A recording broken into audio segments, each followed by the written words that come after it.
Centre of innovation, incubation and training यानी CIIT जैसे योजनाओं के लिए भी अब यहां पे अत्याधुनिक ट्रेनिंग की सुविधा यहां उपलब्ध होगी, नौजवानों के लिए उपलब्ध होगी। AI के बारे में, रोबोटिक के बारे में, ड्रोन टेक्नोलॉजी के बारे में, 3D प्रिंटिंग के बारे में यहां का नौजवान भी जानेगा। आप ज्यादातर जानते हैं लेकिन स्मार्टफोन तक ही जानते हैं। इंडस्ट्री के लिए कैसे उपयोग करना है इसके बारे में भी जानेंगे तो आपको देश और दुनिया में आपकी इतनी डिमांड होगी, काम आपको मिलना अच्छा काम मिलेगा।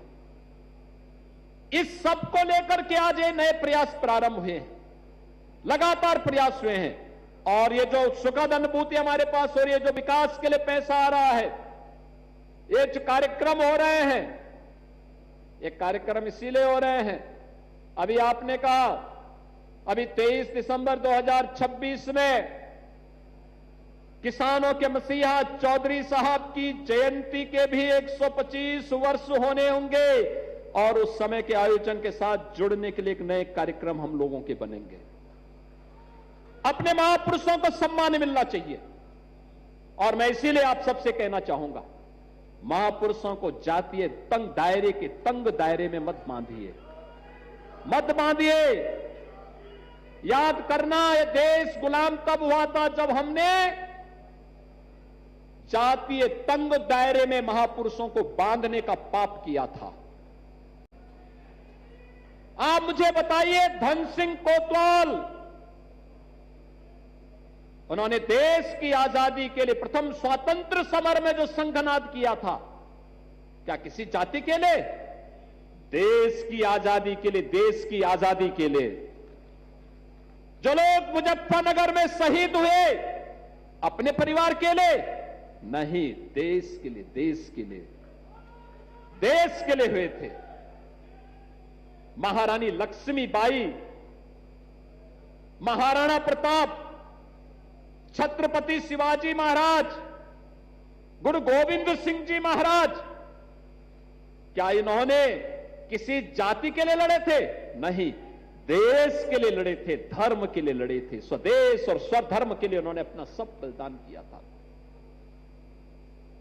चौधरी साहब ने भी सबके कल्याण की बात की थी। उन्होंने किसान की बात की, उन्होंने गांव की बात की, उन्होंने श्रमिकों की बात की, उन्होंने युवाओं की बात की, उन्होंने खेत और खलिहान की बात की। उन्होंने जाति की बात नहीं की, जाति की बात नहीं की। बहनों और भाइयों, ये बड़प्पन है और उन महापुरुषों के प्रति कृतज्ञता ज्ञापित करना हम सबका दायित्व बनता है।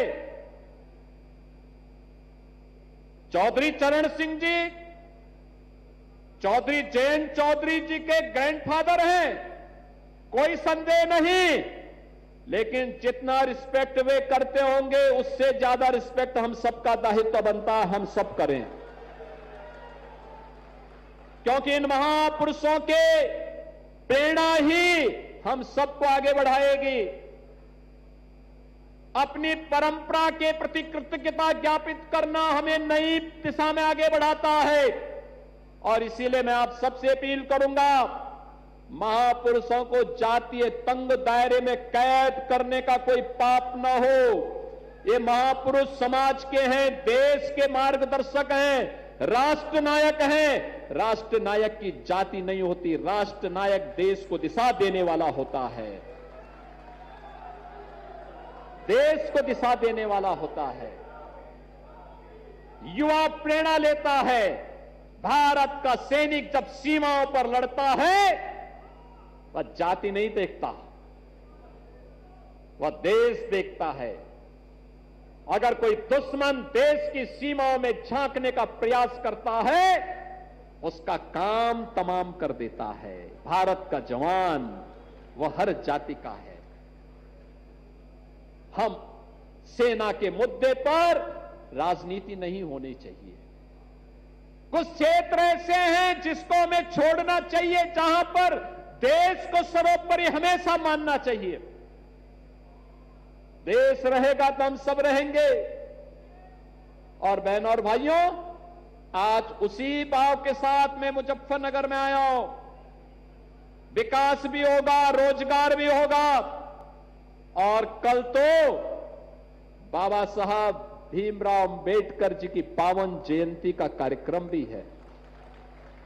आप याद करिए, हमारी सरकार ने अभी हाल ही में तय किया है, सामाजिक न्याय से जुड़े हुए महापुरुष, भारत के संविधान के शिल्पी बाबा साहब भीमराव अंबेडकर, सद्गुरु रविदास जी महाराज, महर्षि वाल्मीकि जी महाराज, संत गाडगे जी महाराज, महान सामाजिक न्याय के उद्देता ज्योतिबा फुले जी महाराज, इन सभी महापुरुषों की मूर्तियां जहां पे सार्वजनिक स्थानों पर होंगी और बाउंड्री वाल अगर नहीं होगी, मूर्ति के ऊपर छत्र नहीं होगा, तो सरकार ने उसके लिए पैसा जारी किया है, सरकार उसको बनाएगी। मूर्ति को सुरक्षित करेंगे, बाउंड्री वाल भी बनाएंगे और ऊपर से छत भी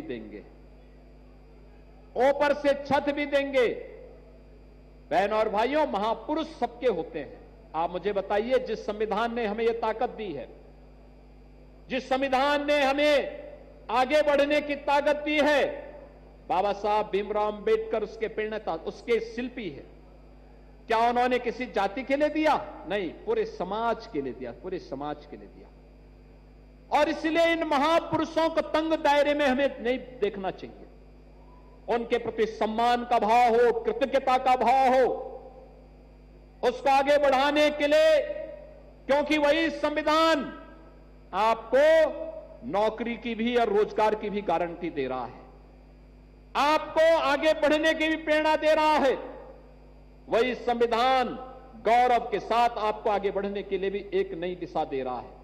और बहनों और भाइयों, आज मैं आप सबसे ये अपील करने के लिए आया हूं, ये मुजफ्फरनगर की धरती, बहुत विस्तार हो गया मुजफ्फरनगर का, और हमने कपिल देव जी से कहा है, जल्दी से प्रस्ताव तैयार करिए।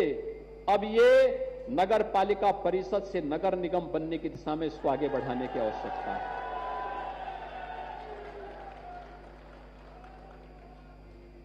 क्योंकि विकास अब आगे बढ़ना चाहिए, स्मार्ट सिटी बने यहां पर। यहां के गुड़ की मिठास में भी देख रहा था, कितना शानदार गुड़ बनाते हैं यहां के किसान,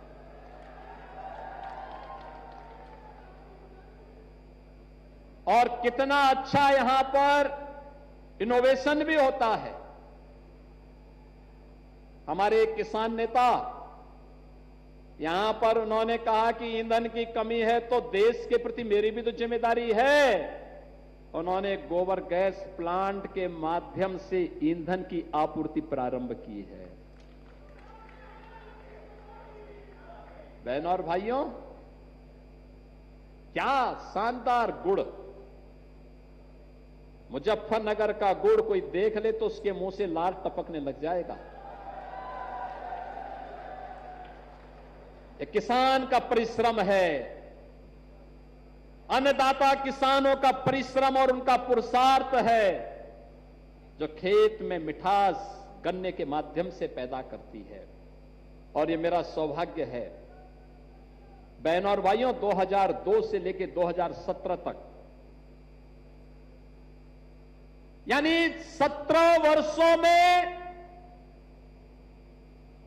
कुल 2,14,000 करोड़ रुपए का गन्ना मूल्य हुआ था, और हमारी सरकार ने 9 वर्ष में 3,16,000 करोड़ रुपए से अधिक का गन्ना मूल्य का भुगतान किया। यानी आधे समय में 1,02,000 करोड़ रुपए अतिरिक्त पैसा दिया है। आज 122 चीनी मिलें चल रही हैं, मुरैना के लिए हमने पैसा दे दिया है, बागपत की चीनी मिल के लिए पैसा दे दिया है। ये कार्य इसलिए, ये चीनी मिलें अब शुगर कॉम्प्लेक्स की तरफ बढ़े। आज इसी का परिणाम है, आप सभी अन्नदाता किसानों की परिश्रम का परिणाम है, आपके पुरुषार्थ का परिणाम है। उत्तर प्रदेश आज देश का 55% गन्ना उत्पादन कर रहा है। देश के अंदर इथेनॉल उत्पादन का, यह इथेनॉल पेट्रोल और डीजल का काम करने वाला है। याद करना, अभी तो इसमें 20% तक ब्लेंडिंग करने की व्यवस्था की है, और बढ़ेगा। आप देखना, इसकी डिमांड होगी। यह भी हमारा अन्नदाता किसान दे रहा है। पहले 41 करोड़ लीटर पैदा होता था, अब लगभग 200 करोड़ लीटर अब यहां पे इथेनॉल का उत्पादन हो रहा है यूपी में। और ये तब हुआ है जब खर्ची और पर्ची पूरी तरह बैन की गई। आपने देखा होगा ना, क्या होता था पहले, गन्ना पर्ची के नाम पे किसान को परेशान किया जाता था। हमने सब ऑनलाइन कर दिया। मोदी जी की प्रेरणा है, टेक्नोलॉजी का उपयोग करके अब अन्नदाता किसान को कोई चीट नहीं कर सकता। 122 चीनी मिलें, पहली चीनी मिलें बंद होती थी,